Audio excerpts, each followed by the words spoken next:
Tonight, we begin with a program designed to help regain control of the migrant crisis now expanding to our area. This program already in place in other border cities like El Paso. Here's Channel 5's Valerie Gonzalez. The impact will be felt mostly by asylum seekers, but the effects will show in communities on both sides of the border. Along the El Paso border, gaining lawful entry into the U.S. for asylum seekers looks different than it does here in the valley. Asylum seekers there can make their claims in the U.S. Then, some are returned to Mexico. They wait out their immigration proceedings and return when their court date comes up. It's part of the migrant protection protocols, also known as Remain in Mexico. It started earlier this year only at a few ports of entry. On Friday, the Department of State announced the program was expanded to the entire southern border. The one thing that it's going to do is it's going to overload your immigration courts. Robert Moore, a journalist from El Paso, says the migrants will stay on the border, and so will their cases.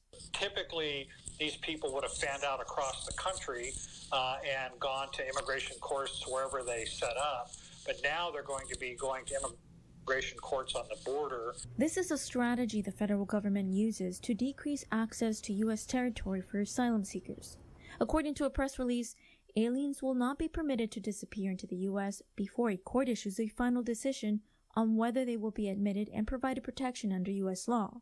Instead, they will await a determination in Mexico and receive appropriate humanitarian protections there. A lack of adequate protection in Mexico is a concern.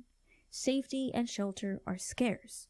Even work is hard to come by. Mexico has agreed, for example, to give MPP participants humanitarian visas that would allow them to work. They made those promises at the outset of this program. But to the best of my knowledge, none of the people that I've met who are enrolled in MPP and Juarez now have work permits.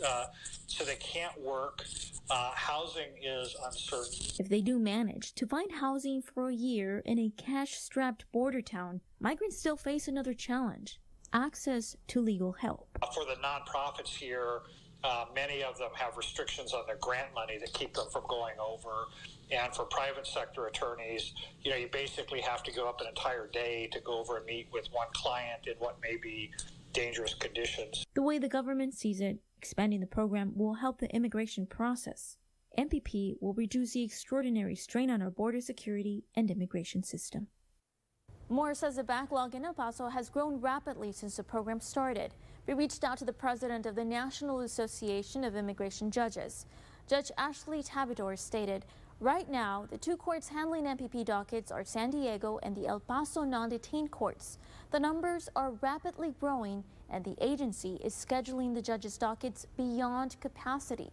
There is expectation that the program will grow to include other courts along the border, but we don't have any official word on which ones would be next." This program is not meant to include all asylum seekers. Today, the Trump administration commented on increasing how many asylum seekers will be selected to participate in the MPP program. In the studio, Valerie Gonzalez, Channel 5 News at 10.